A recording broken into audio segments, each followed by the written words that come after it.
Hello, everyone. My name is Jennifer Bain, and I'm the Executive Director for the Northwest Tennessee Workforce Board.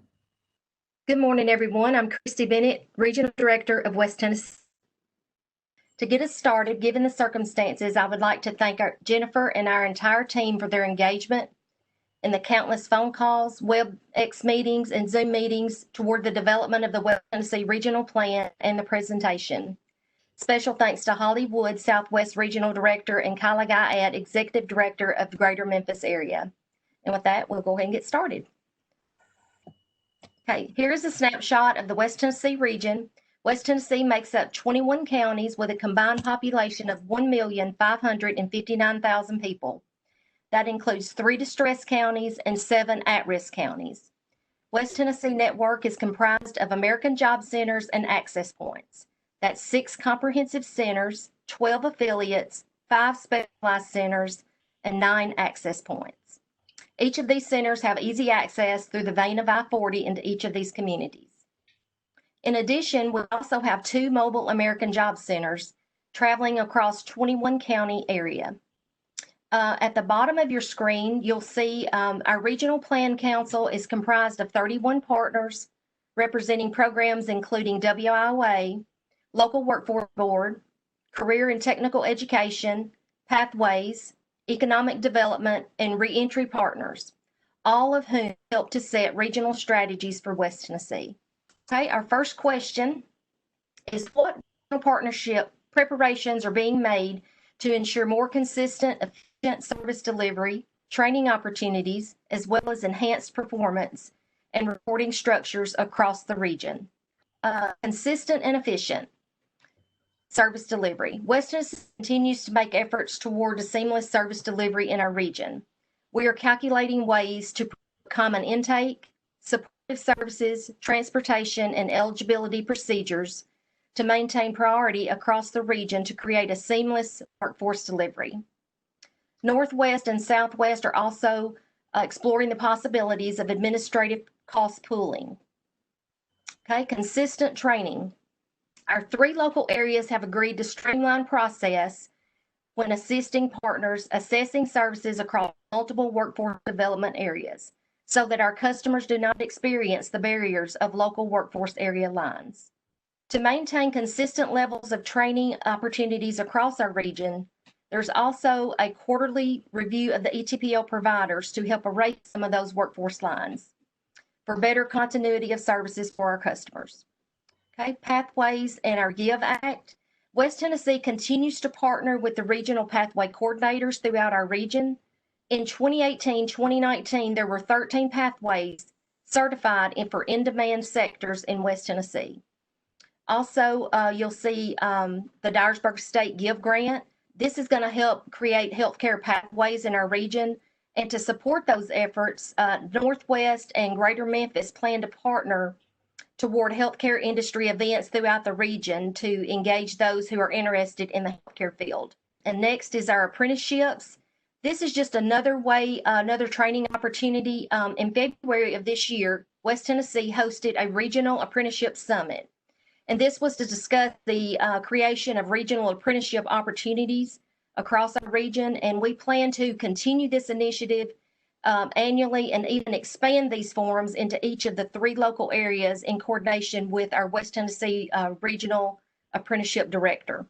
Okay, and the next one is enhanced performance and reporting structure. West Tennessee strives toward regional alignment, and this is through increased coordination, leveraging our funds, promoting a seamless service delivery, and also functional alignment of services. Our regional goals and our state negotiated targets have been proportionately divided up based on our local funding allocations for each area. Each local area also reports quarterly both their KPIs as well as other shared initiatives, and these are set by the Regional Planning Council. Okay, our next question is regional strategies for priority populations. As you can see, our services go way beyond the brick and mortar. West Tennessee region has 2 mobile American Job Centers. These units are able to eliminate some of the transportation barriers that our customers experience. It also helps us to expand our footprint across the service area and across the region to the target populations throughout the 21 county service area. In 2019, our 2 mobile units in West Tennessee attended 238 events, and they also served 2,695 customers and were able to provide over 7,200 services. We do expect our 2020 numbers would probably be somewhat lower, but due to the recent pandemic. However, we do support our employer hiring needs, job fairs, and community events. On the right side of the screen, you will see we are highlighting our AJC Access Point initiatives. We're also working collectively as a region to implement more access points across the region, like schools, libraries, and community locations to better serve our populations. And next is our other regional strategy, which is called Red, White, and New. The West region is planning to host 3 coordinated Red, White, and New events. These are veteran-focused job fairs and resource events in an effort to promote regionalism. Serving those who served us, our veterans, is one of our top priorities. These events are going to be held the same week. They're going to be marketed together to promote a regional vision and an outreach strategy all across Tennessee. Another priority population being served by the West Tennessee region is the justice-involved population. As a region, we are working to increase or expand partnerships with the Department of Corrections, Offices of Reentry, prisons, county jails, and youth detention centers in order to strengthen our services to these individuals. For example, the Reentry Advanced Manufacturing Program, or RAMP, which provides the Manufacturing Skills Standards Council certified technician training to inmates that are currently incarcerated at local jails, was implemented in the Northwest area in 2018. This year, we're using our rural initiative funds to expand the program into some of our at-risk and distressed counties, and the Southwest area is also utilizing their rural funding to do the same. In Greater Memphis, a similar program, Hope to Hire, provides construction training to inmates while they're currently incarcerated and on-site career planning to individuals up to 60 days prior to release, and then upon a release, they have a warm handoff to the American Job Centers. As a region, we are also working to increase career engagement, career exposure, and career experience for our youth population. Our Regional Planning Council is overseeing the development of career maps for our target sectors, and we're also working to increase career exposure events such as Manufacturing Days. These events are held annually in honor of National Manufacturing Day, where we have local high school students participate in manufacturing tours or presentations to learn about the career opportunities available in manufacturing in West Tennessee. We also have several career experience programs, including the Registered Electrical Apprenticeship Preparation Program, or REAP, in the Northwest area. This is a 10-week pre-apprenticeship program consisting of 2 weeks of classroom training on-site with Amtech, followed by 8 weeks of paid work experience with Amtech, where students earn the opportunity to become employed with Amtech. If employed, they're entered into the Registered Apprenticeship Program, and they become journeyman licensed electricians, earning about $70,000 annually. A similar Learn and Earn program is available in the Greater Memphis area through Youth Build. Through this program, eligible youth participants are able to work and learn at the same time. They earn credentials in skilled trades and put them to work building houses and partner with other community agencies to provide employment opportunities. In the Southwest area, the LOOP program is a partnership between the Jackson-Madison County School System and Stanley Black & Decker, where high school students are able to attend their classes on site at Stanley Black & Decker and then work for part of the day. And these are all promising practices that might be able to be replicated throughout the region. In order to coordinate with our regional economic development partners, we maintain representation from economic development on our local boards, standing committees, and the Regional Planning Council. Each of our local boards are comprised of at least 51% private business representatives, and we also have representatives from various chambers. Our Tennessee Economic and Community Development representatives from each of the 3 local areas also serve on the Regional Planning Council and its Business Services Subcommittee. Regional meetings contain an economic and community development item on each agenda. This includes updates on the mega site, industry announcement, expansions, rural initiatives, and employer partnerships. And in our plan this year, we included a new goal to initiate collaborative monthly calls with our ECD partners across the region in order to ensure continuous communication between Regional Planning Council meetings. Some of the ways that we engage our employers are through the use of business services teams. Each local area has a business services team, but we also have a regional business services team through our Regional Planning Council subcommittee. This allows for shared outreach and marketing across the region, help supports employer-driven initiatives as a region, and regional in-demand sector job fairs.